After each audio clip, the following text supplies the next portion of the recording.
आपका बहुत बहुत स्वागत है कॉर्पोरेट कनेक्शन में, जहां हम रोज यहाँ मार्केट की एक दिग्गज कंपनी से बात करते हैं। और आज हमारे साथ जुड़ेंगे इरिडा के मैनेजमेंट, जहां पर कंपनी के नतीजे तो आए, पर हाँ, नतीजों में कुछ खास देखने को नहीं मिला और इसके चलते जो है आप स्टॉक में गिरावट भी देखेंगे। पर चलिए आगे बढ़ने से पहले आपको बता देते हैं कि मार्केट जो कि हाल फिलहाल कमजोर तो हुए हैं, पर इनमें बिकवाली 2 से 3 दिन लगातार हम देख रहे हैं। तो ये था मार्केट का हाल। पर चलिए मार्केट पे आपकी क्या होनी चाहिए रणनीति, ये समझेंगे हमारे आज के एक्सपर्ट से। और आज हमारे साथ अजीत मिश्रा जुड़ चुके हैं रेलिगे ब्रोकिंग से। अजीत, आपका बहुत बहुत स्वागत है एटीना स्वदेश पे। शुक्रिया अपना समय देने के लिए। सबसे पहले मार्केट पे ही आपका नजरिया जानना चाहेंगे।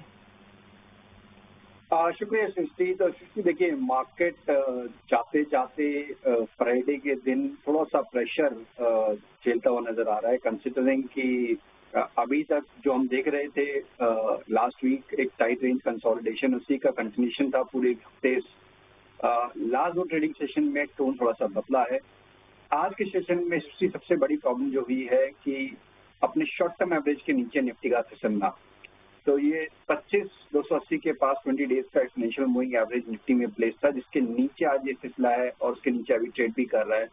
तो क्लोजिंग काफी हद तक इम्पोर्टेंट रहेगी। बेसिकली ये जोन काफी इम्पोर्टेंट था सृष्टि, अगर मार्केट को पॉजिटिव मोमेंटम और टोन को बरकरार रखना था। तो ये अगर हम फ्राइडे को इस तरीके से क्लोज होते हैं तो शायद आने वाले दिनों में थोड़ा सा कंसोलिडेशन और दोबारा से एक रेंज बाउंड बायस के साथ ही मार्केट को अपट्रेड करते हुए नजर आएंगे, जहाँ पे कि नीचे पे 25,000, 24,900 ये जोन रहेगा जहाँ पे कि सपोर्ट देखने को मिले। तो अभी के लिए इंडेक्स का टोन तो थोड़ा सा मुझे गड़बड़ाया हुआ लग रहा है, और बैंकिंग कंपैरेटिवली अभी भी मुझे लग रहा है कि एक अच्छा पकड़ बनाए हुए है, बिकॉज आईटी की वजह से ये सारा डैमेज है आज के सेशन में। तो बैंकिंग अभी भी कंपैरेटिवली आपको ठीक ठाक अपॉर्चुनिटीज मिलती रहेंगी, बट निफ्टी में अभी के लिए अवॉइड की रिकमेंडेशन होगी, कोई भी पोजीशन आप कैरी ना करें। और अगर आपके पास लॉन्ग पोजीशंस हैं स्टॉक्स में, तो आप हेज की तरह 25,000 की पुट को या 25,100 की पुट को वो एक ऐड करके जा सकते हैं। ठीक है, बहुत बहुत शुक्रिया अजीत, आज अपनी मार्केट पे स्ट्रैटेजी बताने के लिए। जुड़े रहिए हमारे साथ अजीत, कुछ समय में फिर से आपके पास लौटेंगे। पर आइए बात करते हैं इरिडा की, क्योंकि कंपनी ने नतीजे घोषित किए हैं और इस बार जो है नतीजे मार्केट की उम्मीदों से कम तो जरूर आए, पर साथ ही साथ कंपनी की प्रोविजन कॉर्पोरेट कनेक्शन में हमारे आज के एक्सपर्ट अजीत मिश्रा हमारे साथ जुड़े हुए हैं। और अजीत, ब्रेक के पहले हमने इरिडा के मैनेजमेंट से बात की। अब देखिए स्टॉक में 5% की आज गिरावट तो जरूर है, पर अजीत, 2 सवाल। पहला कि इरिडा पर आपकी क्या राय है, कि आपको लगता है निचले स्तरों से कोई रिकवरी आनी चाहिए, और दूसरा इरिडा के अलावा कौन से ऐसे स्टॉक्स हैं जो कि आज आप ट्रैक कर रहे हैं? बिल्कुल सृष्टि, देखिए इरिडा की अगर बात करें तो आप लास्ट ईयर जुलाई का अगर देखेंगे, जहां से कि रिकॉर्ड हाइट बने थे स्टॉक में, वहां से एक करेक्टिव टोन जो शुरुआत हुई थी, बीच में मल्टीपल अटेम्प्ट्स हुए उसको रिवर्स करने के, बट वो सक्सेस नहीं हो पाए और दोबारा से हम स्टॉक में देख रहे हैं प्रेशर आते हुए। तो दो चीजें हैं उससे, देखिए अगर शॉर्ट टर्म का नजरिया है तो मेरे हिसाब से डिसअपॉइंटमेंट बनी रहेगी स्टॉक में, कंसिडरिंग कि सारे मेजर एवरेजेस के नीचे ट्रेड कर रहा है। एक ट्रेंड लाइन सपोर्ट है डेली चार्ट पे, जिसको आज इसने दोबारा से अटेम्प्ट किया है, तो अगर 160 के नीचे जाता है तो प्रेशर और मान के चलिए। जिनके पास ट्रेडिंग पोजीशन है और वो सोच रहे हैं कि इसमें अभी कुछ रिकवरी का अटेम्प्ट, तो वो मुझे थोड़ा सा लगता है कि डिसअपॉइंट करेगा। अंडर परफॉर्मेंस नियर टर्म में कंटिन्यू रहेगी और ये बनी रहेगी जब तक कि आप 180 के ऊपर स्टॉक को प्राइस को दोबारा से वापस जाते हुए ना देखें।